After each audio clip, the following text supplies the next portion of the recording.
It's been 4 years since Russia's unprecedented campaign to influence the 2016 election, and now US tech platforms and intelligence agencies both say they're much better prepared to deal with influence operations and misinformation. But the truth is, we are more vulnerable than ever. The societal risk factors that make the US susceptible to malign influence have worsened, and the threat itself has grown. Influence operations thrive in atmospheres of division and distrust, which is where the US finds itself today. Many Americans already doubt the basic integrity of this election and transition process, and sadly, some of these doubts are well founded. That makes fertile ground for foreign governments looking to sow fear and chaos. Russia remains the most active and capable foreign threat. But the biggest threat is now domestic.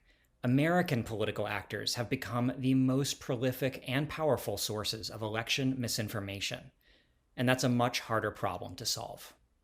In this fragile moment, everyone has a role to play in combating misinformation. Tech companies must dramatically surge their efforts, even at the expense of short-term profits. Better to get this right now than to face blowback after a botched election. Any new social media rules should be published soon, so that later actions don't seem arbitrary.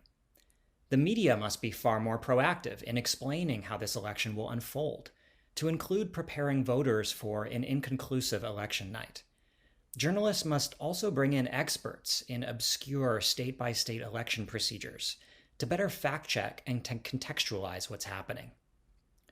The government's role starts at the local and state level, where election officials must raise their public profile to build a more meaningful relationship with voters. For federal officials, the key task is simply to follow normal procedures and refuse any pressure to exert political influence through agency statements or actions. Of course, voters play the biggest part of all.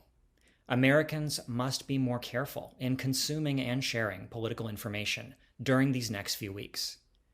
Remember that online, we all act as publishers.